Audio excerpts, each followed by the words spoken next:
a message to the Liberal Party for the upcoming federal Senate election in Western Australia on April the 5th. We here in Western Australia have a chance to truly judge the first 6 months of the Abbott government. You can see from what's already happened where the Abbott government is heading, and it's not a good direction. It's not a direction I feel happy about. I do worry about the long-term effects of the Abbott government and what it will be like if we had a Senate completely under control of what seems to be a very radical right-wing Conservative Party. I don't think it's in the interest of our country that this continue.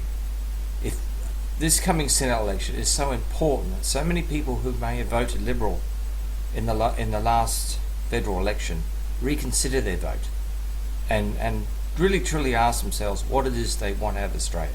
You mightn't have liked Labor, but wouldn't it be great to have an upper house that isn't controlled by the Liberals, that at least can be a house of review, that we don't have this sort of open slather for every radical conservative right-wing idea?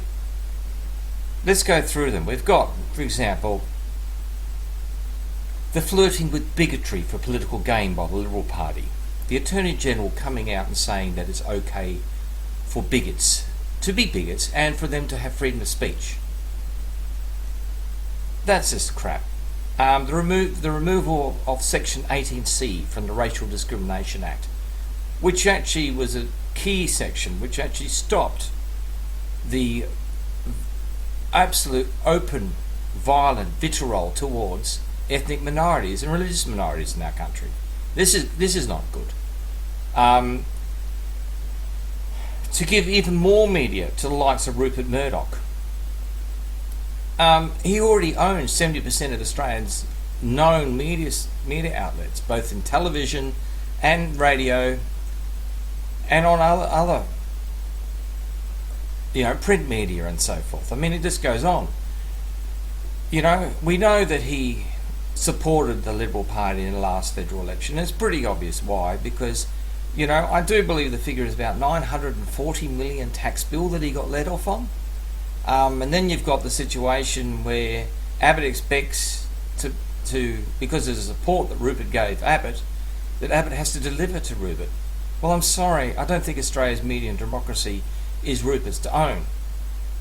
I mean, we can go into all the crap that he's done overseas. I mean, to what happened in England with the texting and all that sort of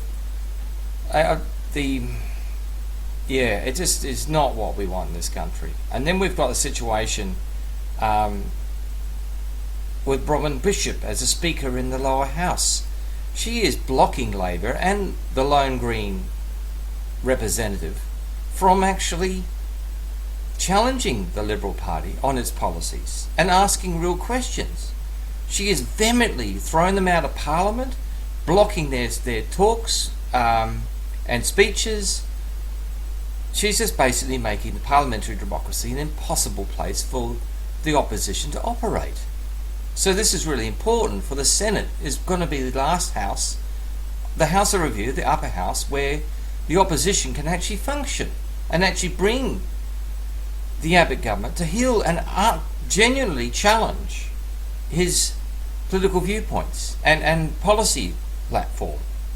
And then we've got a situation where Abbott openly supports logging over the environment. I mean, look, this government has shown itself in its true to be an absolute horror when it comes to the environment. It is the worst government ever. It has, in the Liberal-controlled states of New South Wales and Victoria, as well as the Queensland National Party-controlled state, they have opened up logging, mining, fishing, hunting, grazing, you name it, in national parks. What gives? These parks only make up 5% of the landmass. Surely we can preserve some posterity for the future generations. I mean, can't we have something left in 100 years' time? Does it have to be all just wastely done in the next 50 years and all gone, logged and mined and stripped and sold to Japan and China? I mean, where does it end? he's the most earth-fucking government I've ever witnessed. I mean, look at what he's done with Abbott Point with the Barrier Reef and the dredging there. And then we've got the situation in Tasmania where he's planning to remove the Tarkin World Heritage listing. And then you've got the threat of democracy where he's saying quite clearly that if people protest and try to blockade in the Tarkin forests and in other forests in Tasmania against the logging interests, that they will get a 10-year automatic sentence and a fine. I think the fine is something like on the spot $10,000 or maybe more. I'm not 100% certain about that, but that's the kind of draconian right-wing crap that is coming out of the Liberal Party. Then you got, for example, what has happened in Victoria, where they've banned protesting outright. How long that will become before Abbott does the same thing. We can then get into the 457 visa laws, where Abbott has watered them down, allowing businesses to bring over overseas labour at a far cheaper rate, who are willing to work at far lower standards, far less safe standards, and far cheaper standards than that of our unionised workforce. We can see the long-term interest of the average Australian is really under threat with this government. We then have a situation with the attacks on the unemployed and pensioners and the disability pension. I mean, this is not looking good for the have-nots. The privatisation of Medicare private, of Medicaid private, resulting in ultimately higher premiums for the average Australian trying to get private healthcare. You're then going to have a situation where we may be approaching what the health system that existed in America prior to Obamacare. Do we really want to have a situation where a significant majority of the population who are not eligible for, let's say, Medicare, who are suddenly find themselves unable to afford medical care, such as in hospitalisation or in the costs for the medicines will go through the roof. We can talk about the trade agreements that the government is signing, the international trade agreements that the government is secretly signing, which gives overseas companies the right to sue our country if we try and stop any fracking or any form of controls on our internet.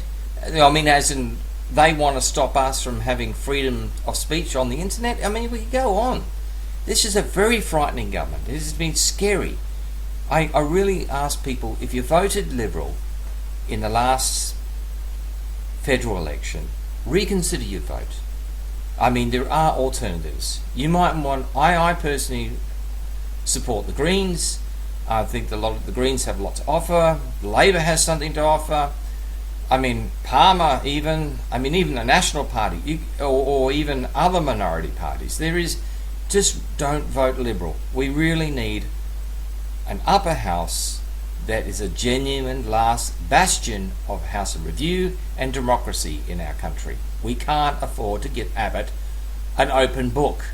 I mean, look what happened last time the Liberals had a total control of the upper house. How it almost brought in work choices. I mean, it was crazy. Do we really want to have our democracy with someone so right-wing in charge without any form of checks or balances? So please reconsider very carefully. Please consider very carefully who it is you vote for in this upcoming Senate election, because this may be our last chance to prevent an absolute disaster. Because let's face it, he is so right-wing, and the people behind him. You've got to remember, it's not just Abbott, it is the Morrisons, it's the whole Julie Bishops, it's the whole number of people behind Abbott, maybe minus Turnbull, who are frighteningly right-wing. How long is it before we see things like, for example, voter suppression laws like they have in the southern states of America, or highly expensive voter ID where you actually have to pay to vote, and the cost is beyond the average poor person to pay for. Then you've got a situation where they bring in non-compulsory voting, and then you bring all these provisions, gerrymander the electoral boundaries in their favour.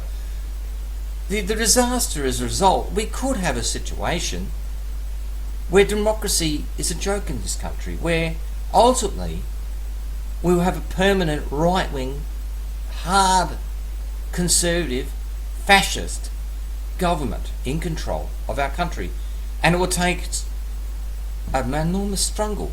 Our children may need to engage in a revolution to free our country from the grip of these cunts. So please be very careful with who you vote for in this upcoming Senate election. Really think it through, because this is our last chance to make a difference.